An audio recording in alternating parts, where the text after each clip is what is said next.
વિદ્યાર્થીઓ ઉચ્ચ અભ્યાસ જેમ કે મેડિકલ હોય, સિવિલ હોય, diploma, degree, pharmacy, BSc, MSc, BA, BEd, PTC તમામ પ્રકારના અભ્યાસક્રમો માટે ભારત સરકાર પુરસ્કૃત પોસ્ટ મેટ્રિક શિષ્યવૃત્તિની યોજના હતી। એમાં 25% રાજ્ય સરકાર અને 75% કેન્દ્ર સરકાર તરફથી મળતી હતી અને વર્ષોથી આ યોજના ચાલુ હતી। ત્યારે ગયા વર્ષે 28/10/2024 ના રોજ ભારતીય જનતા પાર્ટીની આ ગુજરાત સરકારે ગુજરાતમાં એક પરિપત્ર બહાર પાડીને એ સ્કોલરશિપની યોજના બંધ કરી દીધી, જેના કારણે 60,000 જેટલા વિદ્યાર્થીઓના અભ્યાસ પર એની અસર પડી।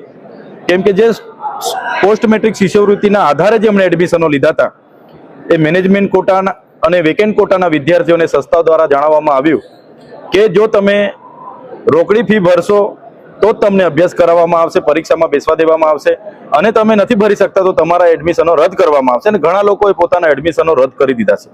ત્યારે આવી પરિસ્થિતિમાં વાલીઓ અને વિદ્યાર્થીઓ અમારી પાસે આવ્યા। અમે બિરસા મુંડા ભવને રજૂઆત કરવા માટે આવ્યા। વિધાનસભાનો પણ ઘેરાવો વિદ્યાર્થીઓ સાથે મળીને અમે બધાએ કર્યો અને સાથે વિધાનસભાના ગૃહમાં પણ અમે રજૂઆત કરી।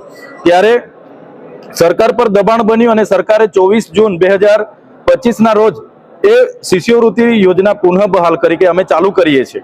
કેમ કે સામે કૃષિ મહોત્સવ, શાળા પ્રવેશોત્સવના કાર્યક્રમો હતા, એમને ખબર હતી કે ગ્રામ્ય વિસ્તારમાં વિરોધ થશે, એટલે એમણે પરિપત્ર બહાર પાડીને એમણે વાહવાહી લઈ લીધી।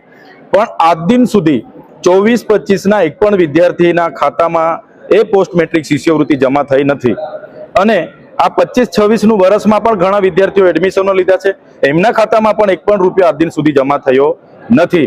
ત્યારે અમે સરકારને કહેવા માંગીએ છીએ કે તમારા એક બાજુ કરોડો આદિજાતિ વિકાસ વિભાગના બજેટમાંથી કરોડો રૂપિયાના પ્રોગ્રામો ચાલે છે, વડાપ્રધાનના કાર્યક્રમો ચાલે છે, એમાં 500 કરોડ રૂપિયા તમે અહીંથી વાપરો છો, મુખ્યમંત્રીના પ્રોગ્રામો ચાલે છે, વિકાસ મહોત્સવ ચાલે છે, અમૃત મહોત્સવ ચાલે છે, તમારા ગૌરવ યાત્રામાં તમે કરોડો રૂપિયાના પોસ્ટરો, બેનરો, 2,000 ની ડીશો તમે જમી જાવ છો। તો આદિવાસી વિદ્યાર્થીઓ ભણે, એમની શિષ્યવૃત્તિ કેમ તમે આપતા નથી? એમના શિષ્યવૃત્તિ માટે તમારી પાસે બજેટ નથી એવું તમે જણાવો છો। ત્યારે અમે આ જે સરકારની આદિવાસી વિરોધીની નીતિ છે એનો અમે સખત શબ્દોમાં વિરોધ કરીએ છીએ અને સરકારને કહેવા માંગીએ છીએ આ 60,000 વિદ્યાર્થીઓના ભવિષ્યનો સવાલ છે, એમના ભવિષ્ય સાથે અમે ચેડા નહીં ચલાવીશું। આવનારા દિન 15માં 24-25માં એડમિશનો લીધેલા વેકેન્ટ કોટા અને મેનેજમેન્ટ કોટાના વિદ્યાર્થીઓની સ્કોલરશિપ જમા થઈ જવી જોઈએ।